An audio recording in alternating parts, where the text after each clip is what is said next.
everybody! We are once again reading from the book Nancy Drew and the Clue Crew, Scream for Ice Cream. Last time we finished off on Chapter 3. We're officially on Chapter 4 now, called Supermarket Surprise. If you remember the last line, my secret recipe, Kendra stammered. Someone stole it.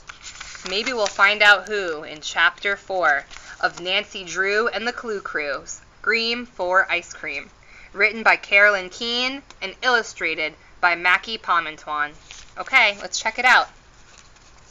Supermarket Surprise. How could it be stolen, Kendra? Nancy asked. The recipe was inside your head. I wrote it on a piece of paper and brought it today, Kendra explained. I wanted Jim and Barry to autograph it. Kendra held up her backpack. She pointed to the back pocket and said, It was in that pocket. Now it's gone. Deirdre ran over with her camera. Hi, Kendra, she said. Do you want to pose for my camera? Kendra stuck out her tongue and said, How's that? Not cool, Deirdre shook her head. Neither was telling the world I had a winning recipe, Kendra said. Now my recipe is stolen and I can't enter the contest. Stolen? Deirdre gasped.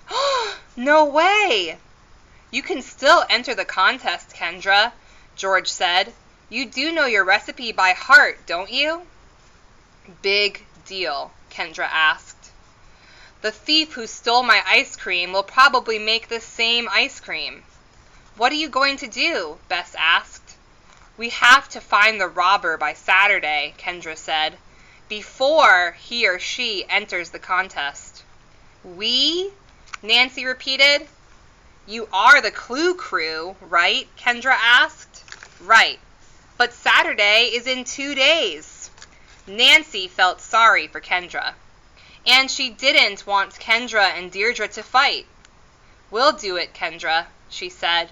We'll help you find that creepy recipe thief. Kendra heaved a sigh of relief. Thanks, you guys, she said. Deirdre pointed her camera at Nancy, Bess, and George.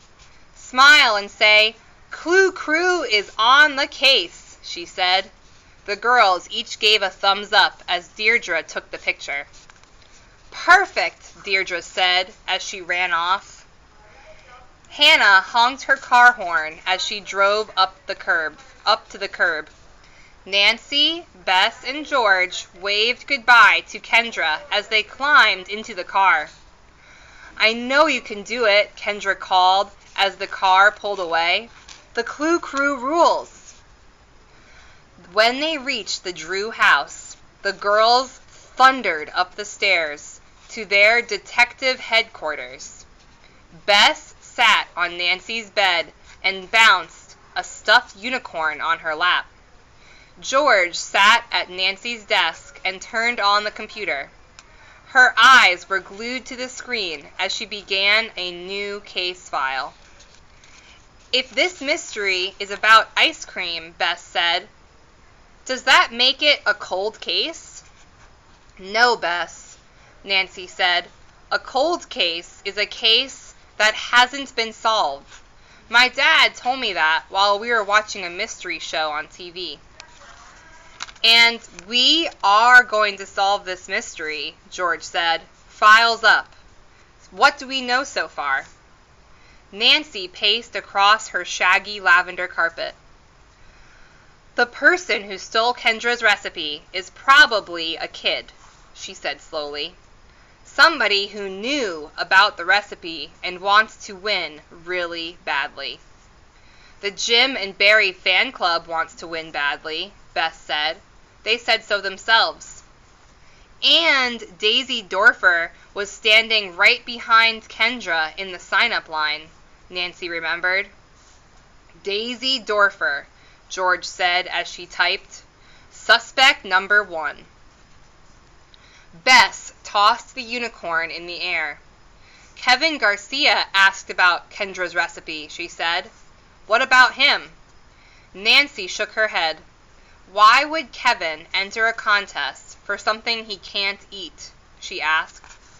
Especially since his parents would have to sign a permission slip if he won, George added. Next, the girls thought of all the things the thief would need to make Kendra's recipe.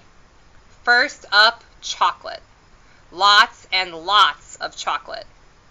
Speaking of ice cream, George said. She turned around in her chair. I wonder how our flavor is doing. Ooh, this picture isn't giving us a good sign of how their flavor's doing. Oh no. Let's taste it, Bess said. We already tasted it, Nancy said. George shrugged. We didn't taste it after it was in the freezer for hours, she said. The girls raced out of Nancy's room and ran downstairs into the kitchen. Nancy opened the freezer and pulled out the ice cream container. As she pulled off the lid, woof! Chip jumped up against Nancy. She dropped the whole container on the floor with a thunk. No, Nancy cried. Vanilla ice cream and blueberries had spilled onto the floor in big frozen clumps. The girls stared at Chip lapping up the ice cream. At least it wasn't chocolate, George sighed. Chocolate isn't good for dogs. Nancy felt awful. If only she had held the container tighter. If only she wasn't a klutz. Now we'll have to make our ice cream all over again, Nancy said, and that means buying more ingredients. Hannah came into the kitchen with a mop. I'd drive you girls to the supermarket, she said, but I have a casserole in the oven. I'll call my mom, George said. She goes to the supermarket almost every day. Louise Fane owned her own catering company. Louise is George's mom. She planned parties all over River Heights and even provided the food. To Nancy, Mrs. Fane's van always smelled like coleslaw and pickled tomatoes. I'm picking up fruit platters for Mayor Strong's birthday party this Saturday, Mrs. Fane said as she drove her van. It's going to be the party of the year. Nancy, Bess, and George sat behind Mrs. Fane. The seat behind them was filled with coleslaw containers. Why is Mayor Strong's birthday party the same day as the ice cream contest? Bess asked. That's how it worked out, Mrs. Fane said, as she pulled the van into the supermarket parking lot. Once inside the supermarket, Nancy saw lots of other kids. Their baskets and shopping carts were filled with all kinds of food to make ice cream with. I have to go to the deli section, Mrs. Fane said. You can pick up your own items as long as you stay together and don't run. The girls nodded. Shopping on their own always made them feel grown up. Mrs. Fane walked away. Nancy grabbed a red plastic shopping basket, while George unfolded their shopping list. Bess walked to the dairy section for a container of milk. After putting it in the basket, they looked for blueberries. Fruit is against the wall, George said. The healthy stuff is always against the walls. Bess started to run down the aisle. Last one there is a rotten watermelon, she called. Bess, wait, Nancy called. We're not supposed to run in the supermarket, remember? Nancy and George raced after Bess. When they all reached the end of the aisle, they sped around the corner. Wham! The girls slammed right into Kevin Garcia. Ouch! Nancy dropped her basket with the container of milk. Luckily, the milk didn't open and spill. But everything tumbled out of Kevin's basket. There was a box of chocolate ice cream pops, a package of chocolate-dipped ice cream cones, 2 cans of chocolate drink, and 3 jumbo chocolate bars. Nancy stared at Kevin's packages on the floor. Kevin wasn't allowed to eat sweets. What was he doing with all that chocolatey stuff? "Sorry, you guys," Bess said. Kevin muttered something under his breath. He picked up his packages and shoved them back into his basket.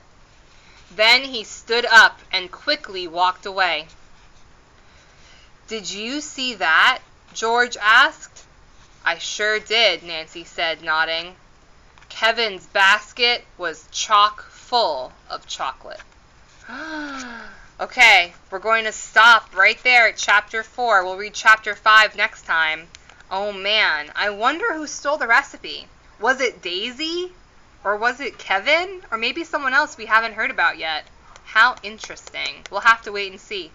Alright, my friends. I look forward to reading this book with you next time. See you later. Bye!